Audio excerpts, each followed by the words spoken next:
we evolved from the agro-business to the strong circle economy system. And for us, it's great. Thank you. Lisa, let's go to the next business, to technology. Yeah. Aviva helps companies to calculate the emissions, and you provide services to different companies all over the world. My question is how your platform can help businesses to build their business greener from the scratch.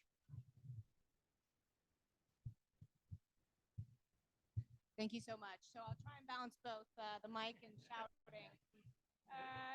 So Aviva, we're an industrial software leader. We do specialized software for industries. About 75% of the world's energy sector is designed with our software.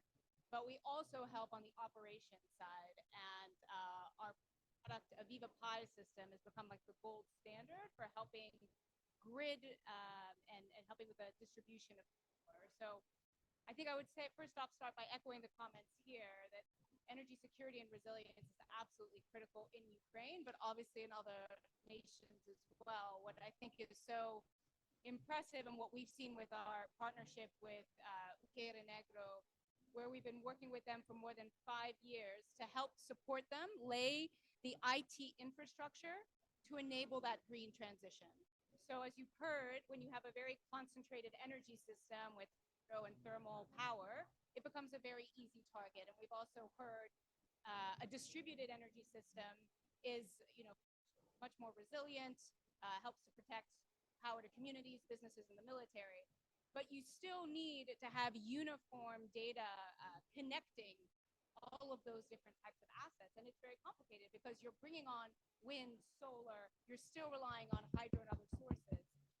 And so that's where you really need to think through your data infrastructure to be able to provide one single source of the truth with real-time data. And that is the foundation that then allows you to understand the connection between all of those different sources and what to happen in a crisis situation. So, what we've seen working in the Ukraine is you needed one system to come in and work with 120 legacy systems. The transition had to be done extremely quickly. So you also need systems that are very, easy and intuitive. And actually talking to the teams on the ground, the technology is there, but you also have to work with the people. Change is always hard, right? So you have to incentivize engineers, dispatchers to want to use new systems. But that's an area where we've seen a huge amount of success by being able to have one single source of the truth, and then also to be able to think about the profiles of the different users. So in the situation in Ukraine, you're going to need to provide access to regulators. You're going to need to provide access to dispatchers. You're going to need to provide data to top management. But it's not always the same data. You need to be able to provide different levels of access of data, which is, again, where you need one platform, one system to be able to do that, to be able to get the right data to the right person at the right time. And you also need it to be cyber secure so that you can deal with the cybersecurity threat, which remains as important as some of the physical threats that we've heard about before. So I think it's fantastic that what's happened locally on the ground has really helped to enable Ukraine to be in a position to almost leapfrog some other countries in the EU in terms of having the data infrastructure in place to be able to be agile, to be resilient, and to be able to move more quickly on the energy transition. Wireless headsets, electric headsets, that device. Thank you. Although you don't hear me well, I hope that people online would. Jamie, we talked with businesses. We started from the financial sphere. We talked with energy, agriculture, technology, but all those changes we discussed are impossible without strong institutions. Nikola already said about importance of education. Your organization provides a lot of expertise to the UK government.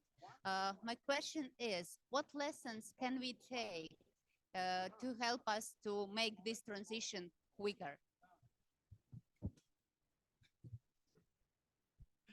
Thank you very much. So the Parliamentary Knowledge Foundations they exist to get MPs to have a better understanding of a thematic area, energy environment being one of them. And so we work on behalf of the Speaker of the House, and we're very privileged a couple of weeks ago to have the Speaker of the Ukrainian Parliament come over. And I think where you see that connection and that consistent number of Ukrainian voices that are being heard within inside the UK Parliament, it means that you have that relationship and that emotional connection with what is happening in Ukraine and how the UK can support, because initially the UK support, and I think a lot of other countries, it felt like it had to be bullets and tanks and training. And more those countries are realizing that that support can come in a whole lot of other ways. So the Parliamentary Knowledge Foundation, actually, Mr. Speaker often jokes that there are more UK MPs in Ukraine at any one time visiting than there are in Parliament. And the way that you maintain that understanding and you build that knowledge is, our big mantra is knowledge from experience, and knowing and seeing and understanding that, and institutionally understanding that, is what you then see reflected in the chamber. And you then see questions being asked as to why aren't we also supporting with this? Why are there UK companies that are not being allowed access? Or how do we underwrite investment from UK companies or European countries in Ukraine? So I think maintaining that connection, that emotive connection with Ukraine, is critical. And then making sure that we're always very clear with offering the solutions for the policymakers and the legislators. So when questions are asked in Parliament, they have a response. And that's and I love coming to things like this, because I hear about things that I didn't really know existed, and we've been working in and around Ukraine ever since the full-scale invasion. So I think maintaining that consistency of knowledge is what's going to help understand those MPs understand where they can bring the support and where they can lean on institutions and push them to be better. So we can take headphones if you want, or we can continue. Yeah, I think we can hear each other okay. Like people from the Okay. we are good. Thank you so much, and let's go further. We started from building streets, and let's try to think about scaling our experience. Jamie, I'm going to you first then. What would you recommend to the Parliament of the UK or the Parliament of Ukraine, how they can move with this process of green economy, green recovery in the real life?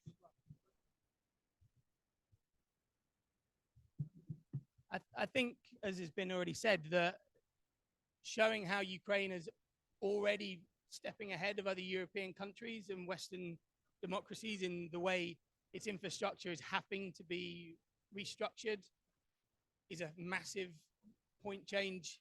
And I think where you've seen the change in political language within the UK about where climate and energy and biodiversity, nature all start to overlap, that change in language around where you are getting economies of scale or where it is cheaper for people rather than why we should be doing it for the planet. And I think that is one of those key ways that you can almost use Ukraine as a test bed to say, this is somewhere that if you invest now, it not only supports the effort, but it is a sandbox for other things that can happen. And so I think it's amazing when you hear of UK companies and institutions that support that investment, because it feels to me like we're getting better at understanding how that support can come across. And I think originally there was a huge lack of awareness as to how UK institutions could invest or how they could get involved, what the risks for them were, and how they could mitigate or underwrite them. And I think now that feels like it's, I mean, you guys have better direct experience, but it feels like that's becoming more of a reality. And so presenting Ukraine, and I don't mean that the full-scale invasion is an opportunity. However, the situation Ukraine is in, using it as a sandbox for other countries to see what is working. In the same way that I'm former Royal Marine, I was in the military, and initially we had a lot of Ukrainian armed forces were coming to the UK for training. And now it's funny because friends of mine who have been delivering the training to Ukrainians are now saying, we're learning more from them coming over than they're learning from us. And I think that change is something that maybe we will start to see within infrastructure and energy as well. Thank you very much. Lisa, let's go back to technology. For Ukraine, it's very important to measure everything and report. We talked with Victoria how the requirements of London Stock Exchange help the company to create this policy and operations in accordance with the international standards. But not all companies are public.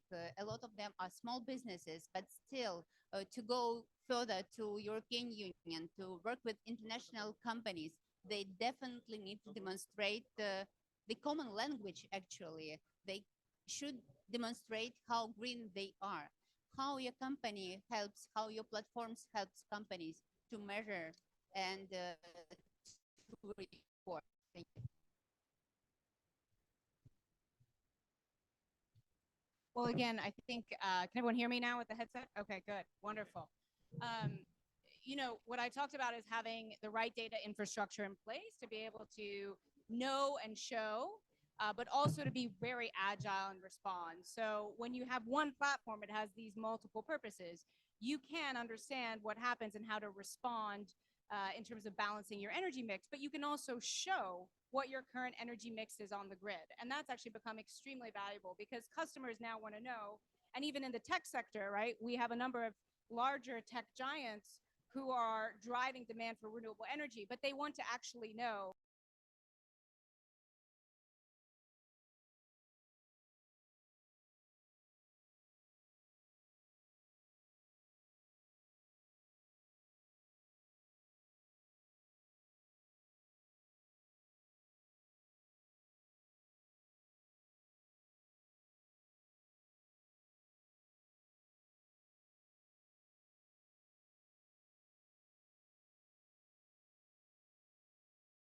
there's this huge excitement around the deployment of AI and AI technologies.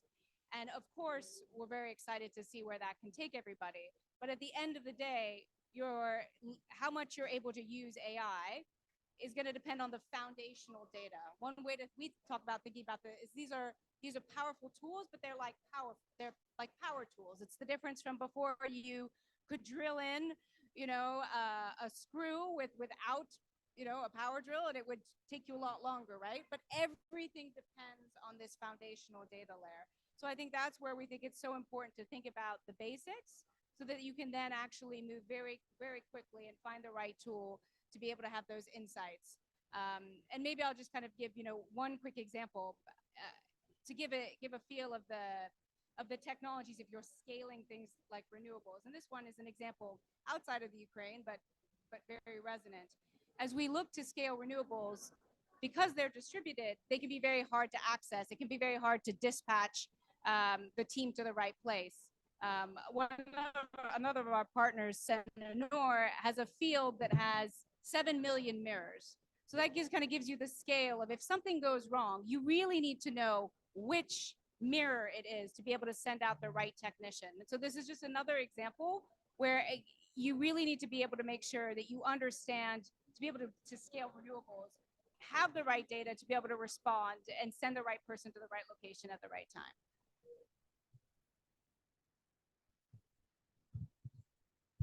Thank you. Thank you. Victoria, you just started to export the green biomethane to Europe and demonstrated that Ukraine could be not just the food producer, but also the energy supplier to Europe. Is this experience scalable by Ukrainian or international companies? And what is it in terms of finances?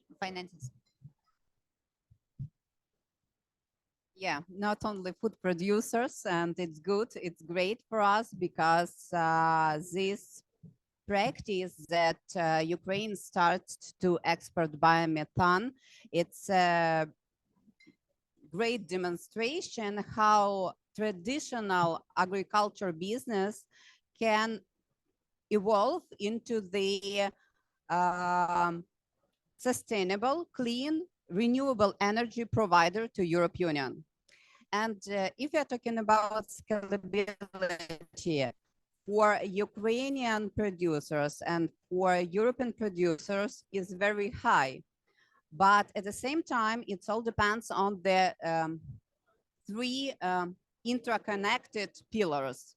First, it's investment. Second, it's technology. And third, it's policy alignment. It's very important.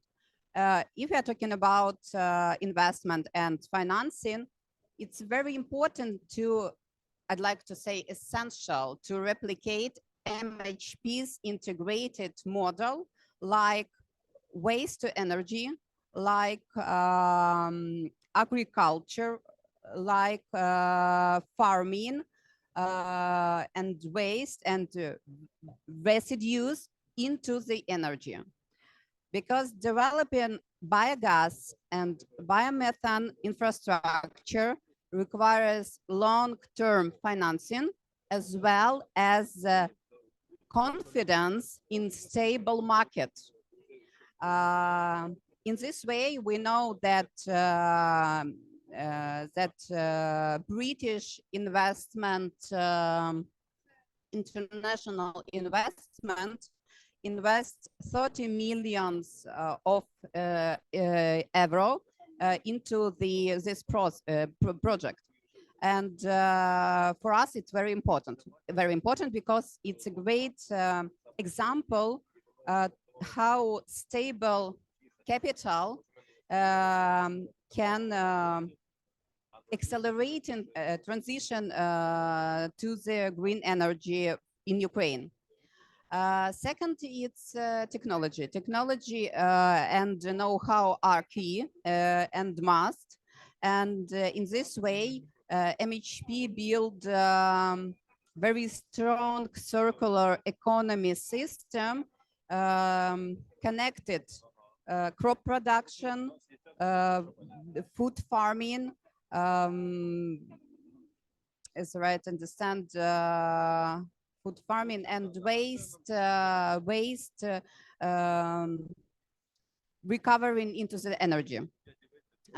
In this way, to all stakeholders who are interested to scale this model, they needed to guarantee in European countries to clean biogas purification and grid injection system. And finally, we are talking about policy and requirements from directives are very important because this policy can really making quicker transition period for Ukrainian green energy. And yeah, I think so. That is very important. Three main pillars.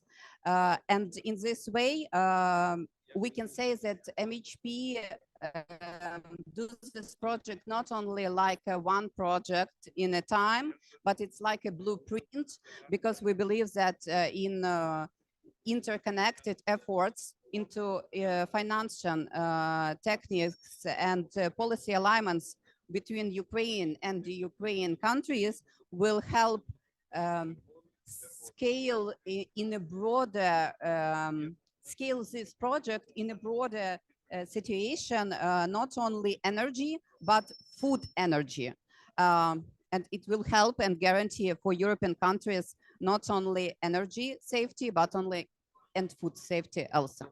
Yeah. So much, Jeffrey. We're talking about partnership today. What do you think international partners in terms of expertise, knowledge sharing, financial support could bring to Ukraine to help us with the transition to better future? Yeah, I mean, I think the easiest answer is yes. We at DTEC, but I also know more broadly in the country, rely on international partners for achieving a lot of the goals. As you said, the international partners will bring expertise, they'll bring technologies, they'll bring access to new markets, and they'll bring money. I think from a DTEC perspective, we look to partners to be able to provide and help us find spare parts to rebuild power stations that have been damaged.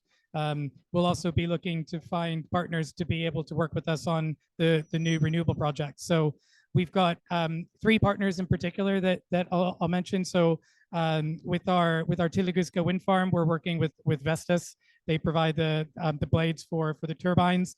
The other core partner within that project was the Danish Export Credit Agency. They underwrote the project, and that is a really great example that is critical for being able to move forward these types of projects. And that, you know, just given the unique situation in Ukraine with the risk, we really rely on countries or IFIs to be able to provide that underwriting for the projects. We also then have a partner with the American company called Fluence for battery storage.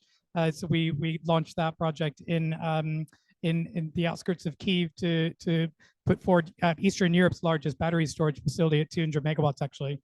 And I think that was an example of a kind of foreign technology being brought in, but also then self-financed to be able to then enable that project to move forward.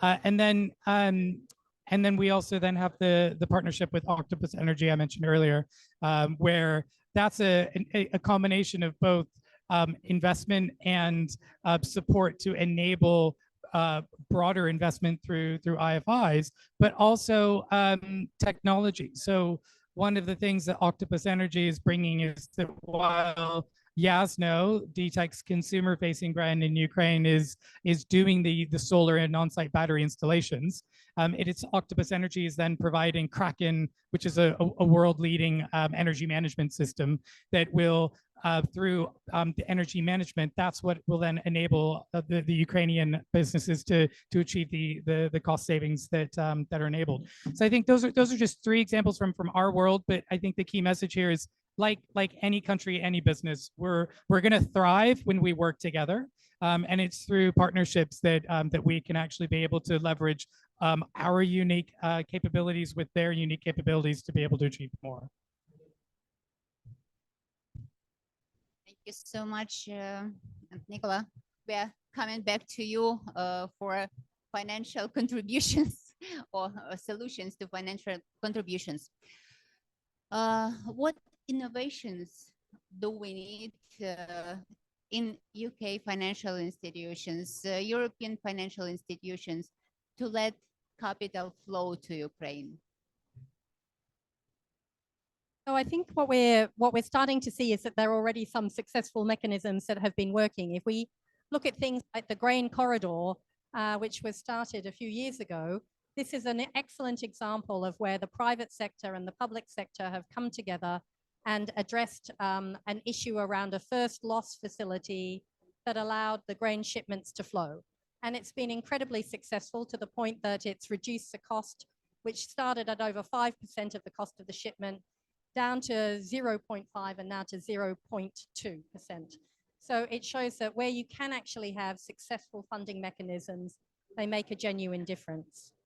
One of the things that we think is now coming up, as well as first loss facilities, which have been great, is also looking at other forms of blended finance that might be useful. So one of the things that we think is really important is bringing insurers in right at the beginning of these discussions. At the moment, insurance is incredibly expensive for all the obvious reasons in Ukraine. But what you can do is if you bring the financing insurers in at the beginning of the financing discussion, there's an opportunity to look and use the data to create a much more nuanced approach to risk. Companies in financial services know how to deal with risk, just like DTEC does. You know, it's part of the business. But by having those conversations up front and working with some of the parametric data that, that insurers are working with, which means You can have a very nuanced approach by location, by industry, by certain kinds of other factors that you can build in terms of speed of rebuildability. All those things help to manage the risk. And there's also an opportunity to share risk between the financing and the insurer. So then when you have these conversations with the blended finance, with the role of the public sector, its role is much more reduced. So our goal is to use the needs at the moment that exist in Ukraine to have the DFIs and the IFIs, the public sector, help to take off some of the risk, but do so in a way that doesn't take out the private sector. The private sector knows how to make money in all sorts of situations, and it's keen to do that. And I think the way in which we create the capital markets in Ukraine is going to be really important as well. So it's terrific to see those examples of where you've come internationally to raise capital.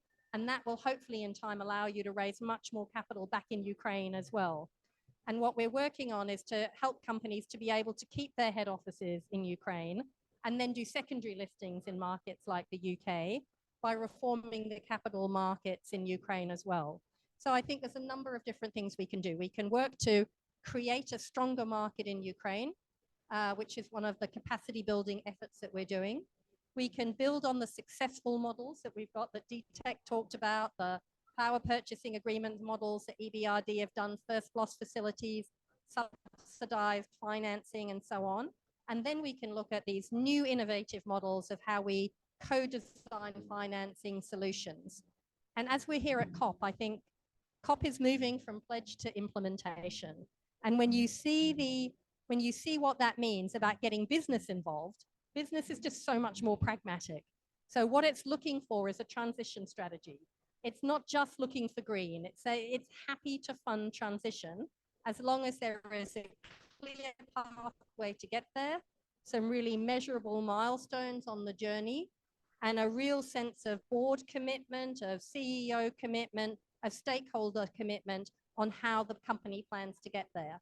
And when those kind of things are there, then I think you'll find the private sector being much more willing to come in. And hopefully we'll start to see Ukraine really demonstrating that as it pushes much harder towards EU accession. Thank you so much.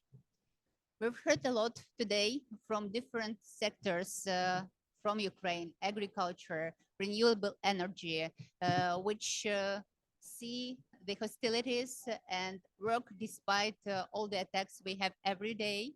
But we see that these businesses continue to improve their operations.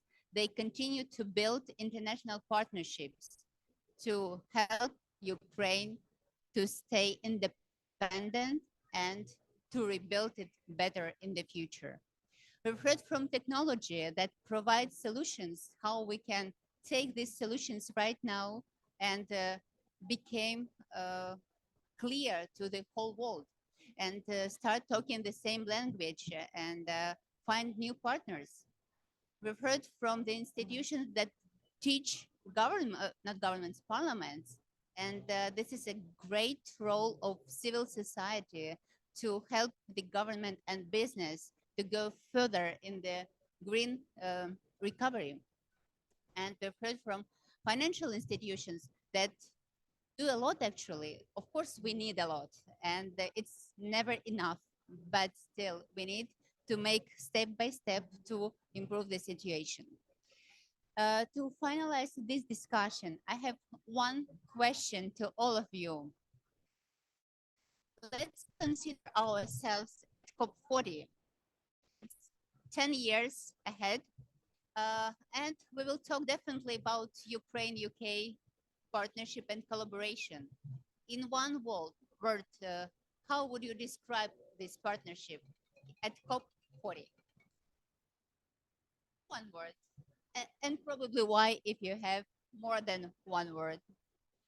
You may think about this question. I ask others if you have some questions. Yeah, Svetlana. Okay, if I may, actually, I'm really very thankful for this discussion because it's really very interesting for me. I'm head of Applied Climatology Laboratory in Ukrainian Hydromet Institute, So I'm not from financial sector. I'm not from economy. I'm climatologist. So my first question for you about platform, do you use weather forecast?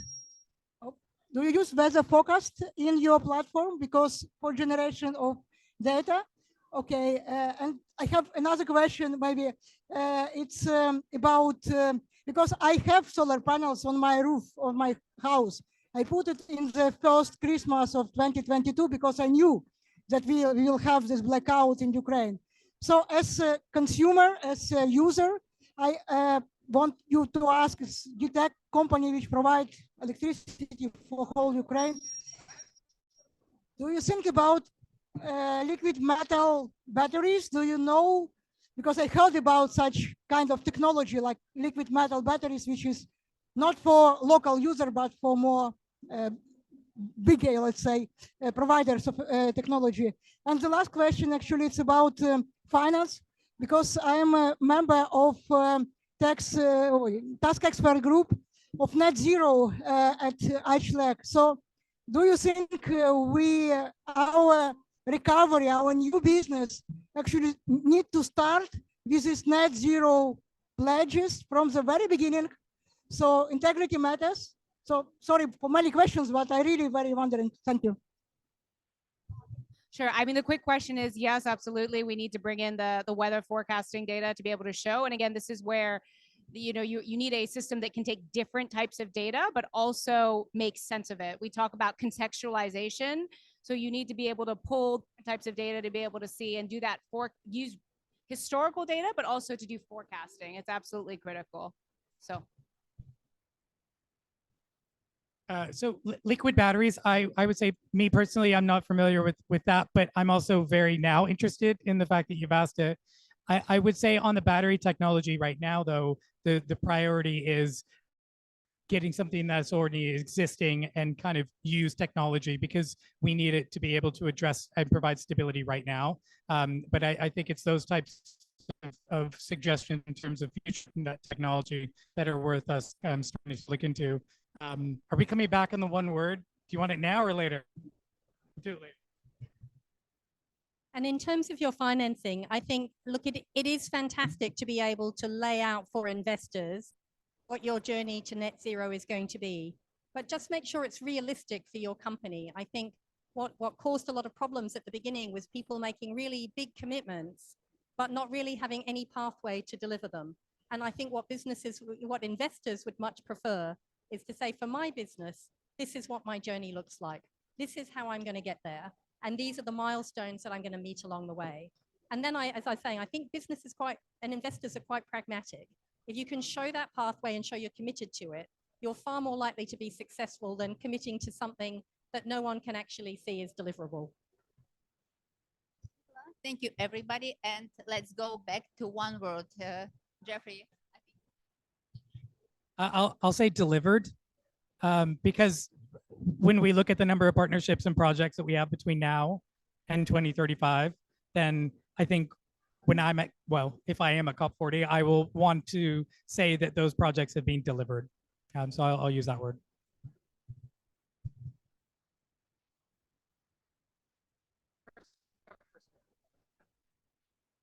Okay, I couldn't say some one word, but I do believe that in 10 years, we will be sitting somewhere and we will be talking about green, but not military green. Maybe because for me, it's very sensitive because I'm from Ukraine and COP, it's about green. I don't know. And I really believe in cooperation between Ukraine and between UK, because Ukraine have enough courage to stand and fight against enemy. At the same time, UK has historical wisdom to build right structure and build it in nation's nature. And it's very important for Ukraine right now. Thank you. Continuity. I hope that the UK I want in 10 years time that the UK is, after Ukraine has been successful in the invasion, that the UK has been that consistent partner beyond just military support in the way that we're talking about, and the continuity of UK institutions, government and politics is there to support Ukraine on its next phase as a country. And where I think we have failed in the past to maybe be as consistent for you as we could have been, I would very much like us to be there in 10 years' time, talking about where we are still partnering, where we are still working together, and what we are still doing. And Slava Ukraini. Love all these words. I guess coming from the tech sector, I have to say exponential, because I think we spend a lot of time thinking about how we can really rapidly scale and drive that impact. And so I really hope that in 2040, it's conversations about ongoing continuity of impact, but also how other countries have been brought in to learn from what's happened, and how that's really the only way that we can drive that exponential learning. So I'm going to build on that and go for sort of mutually beneficial leadership. I think the partnership between Ukraine and the UK has so much to learn from each other. And I think together, the models that we develop can be translated into global models, because Ukraine is going to run faster than many other places in the world because it has to. And the UK desperately needs to keep innovating, keep being a source of solutions for the rest of the world. So together, it feels like a winnable partnership where by showing together what we can achieve, we will create models for others to follow. Thank you so much. It was a great discussion. Thank you for your contribution. Thank you for being resilient today. And I hope to see you soon in new projects in Ukraine, in peaceful Ukraine. Thank you.